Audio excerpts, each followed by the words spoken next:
Big landmark for you this weekend. Can you believe it's been 100 games already? Oh no, it's flown by, to be fair. I'm chuffed, to be fair. I'm chuffed, I'm super proud, and yeah, it's a huge run to hit. I know at the back of our thing we've got a big board of everyone who's hit 100 caps, so it's nice to have that little thing on the board. It's been some trip. Yeah, it's been a long trip, I think, since the Pencloud days, but it's been good the whole way through, all through academy, all through going to Hartpury, then spending 3 years at Hartpury and enjoying my rugby there, and then coming back here to the academy here, and then going from there, playing with Swansea. It's been a good journey. It's been an enjoyable journey anyway. You must be proud that you've come through the sort of you must be the sort of shining star of the academy pathway. I mean, how proud are you, and how much of an inspiration do you think to others that are coming through the same journey? Oh, I'm super proud. As a kid playing in Swansea schoolboys, Luchu District, Ospreys academy, then you want to play for the first team the whole way through. So to be able to do that and to do it with some of my mates as well is amazing. Like Rubes, we had Rubes' 100th 2 weeks ago. We came from 16s together all the way through.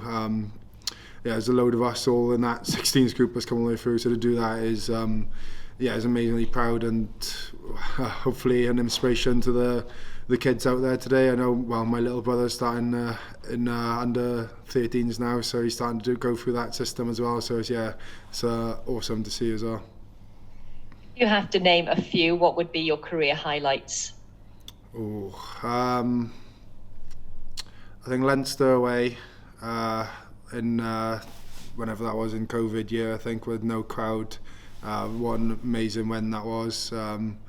Going to Montpellier and winning, that was amazing. I think Sale at home last year. I know it's a recent one, but that was an awesome win. And then my first game, my first Pro 14 game, I think it was, Connacht at home, came on at half time. So to run on to the Swansea.com or the Liberty as it was then, and for my first game was so awesome achievement I felt for myself and my family. And your favourite try? I think the Sale one was the furthest out, so that might be the one, or Montpellier. I think Montpellier, where Beattie threw me the big missed pass, that was a good one. We were speaking to Toby before you, and I asked him to say a few words, and he said you only have to go into the gym and see that you've been Player of the Year for 3 out of the 4 years he's been here. I mean, how much does that mean to you to be recognised by your colleagues there and the coaches? Oh, loads. I know none of us here do it for the sort of individual praises and stuff, but to have it on the back as being such a close together team, and the good years we've had as well was an awesome achievement for me. We had a good 3 years, to be fair, so it was awesome to have that sort of thing, praise at the end of the year as well. There's one little thing missing from your career so far, getting into the Wales setup. Is that the ultimate goal for you? I'm a rugby player in Wales who doesn't want to play for their country. Everyone in Wales wants to play for their country, so obviously it's always going to be a goal for me, but I got to focus first on my Osprey games, and every week for the Ospreys are the most important weeks for me. Every game I get for the Ospreys is the most important game for me. Have you had contact with the Wales coaches, and if yes, what sort of things have they asked you to work on? Yeah, I had a chat with Humphreys the other week, just about being like a bit in both sides of the ball, and just more getting more instances in the game, so it's good to get that feedback from him. Looking ahead to this weekend then, Bulls are going to be a really tough game, full of Springboks. I mean, do you enjoy going up against these big South African sides? I enjoy as much as I can, but it's good. We always want to test. We said we want to test ourselves against the top 4 teams, the top 8 teams, and it's another great challenge for us to go up against a great opposition, a big opposition, a strong opposition. So it's awesome for us to test ourselves against these oppositions. I mean, how much confidence can you take from that performance against the Stormers, another big South African side?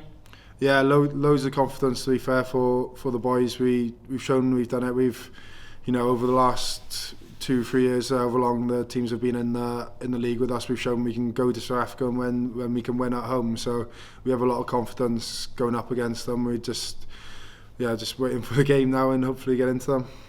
Well, I hope your 100th is a good one. Good luck. Thank you very much. Thank you. Morgan, are you saying that you now, with 100 games, are the most famous number 8 from Pencloud? Surely the most famous number 8 from Pencloud is still Kevin Dallimore, isn't it? Oh, it's a bit before my time, I think. I'm not too sure. He scored the try when they beat Newport 4-0. It must be then. Yeah, I'll leave it to him. Long before you, but I mean, if you're up in that bracket, you're doing pretty well. I'll leave it to him. He can keep that. But it's a great journey, as you said, you've had. And I was just interested about going away to Hartpury for 3 years, how difficult a decision that was, or how you feel about that looking now and seeing so many other kids following that. Yeah, it was a difficult decision at the time. I think I was 15 when I went away, so to go to a place 2 hours away was always hard when you're young. But I think so the day I went up there and saw the facilities they had, saw the sort of everything that was there, I think it was a no-brainer for me. And speaking to the coaches like Sean Marsden and Sean Lynn when we were there, they were awesome. Wayne Thompson, they were absolutely awesome for me. The development I had there, not just on the field but off the field, was huge, and the growth I had them 3 years were amazing for me. Yeah. Many others made it from that cohort? Quite a few. Harry Randall was there. Matt Prothero I played with. Seb Negri was my captain in my 3rd year. So we had a few good players up there. But at least we hold you back. That's the main thing. Or were you always going to come back? I think I always had in the back of my mind I always wanted to come back, and as soon as the offer was there to come home, I snapped it up. Yeah. So you've got another big South African against you this weekend in Hunnikum if he's playing. He's on the Welsh radar, or was until the Springboks said you can't have him. But it'll be good to see how you measure up against him. Yeah, it's a good test. He's a great player. He started off the season really well as well. So that's what I want to do. I want to test myself against the best number 8s in the league. So it's a great test for me. Yeah, but building on the Stormers game, as you said, you're going with a bit of edge and a bit of confidence, right? Yeah, 100%. We try and take a bit of confidence into every game we play. So I think looking at our home, we want to make our home pitches our fortresses. So it's going to be a big one for us. And maybe having tips back will help. Oh, of course he does. It's always good to have tips on your side. So. Yes. Yeah. Great. Well, look, best of luck, and it's a big milestone, so congratulations. Thank you very much. Cheers. Hi, Morgan. How are you? Yeah, I'm good. Thank you. Okay?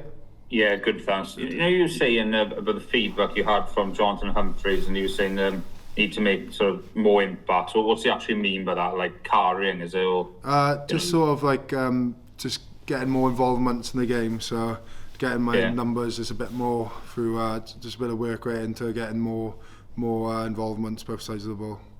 Yeah, does like feedback, like for most like people watching, they'd be a bit amazed by that because you've had like player of the match like quite a lot of times. I mean, feels like nearly every game you're man of the match. I mean, is that frustrating? To people watching in from the outside, it doesn't look like you can sort of do much more, really, to be honest. No, I don't think so. I think it's good that I've had the feedback now, so I've got something to work on, so I know what needs to happen in order to push on to get into the camp. I think it's probably a positive thing that there's something tangible there that I can work on to work towards the next step. Yeah, I wanted to ask you as well. Obviously, next season, Justin Tipbrick will be the defence coach. So obviously you'll have to be pretty nice to him this season if you want to carry on playing. But in all seriousness, do you think he'll be a great coach? Because he seems like the sort of guy, like some people say, he's already a coach, in terms of how he reads the game and stuff. Yeah, I think he'd be amazing. I think since I've come in here, just the little coaching he does around the place, like the you know, considering he's done everything in world rugby possible, the little insights he has here and there are amazing, and he has always been defence focused, and well, since I've been here. So I think he'll take on to it with no step in his stride. It'll be easy for him.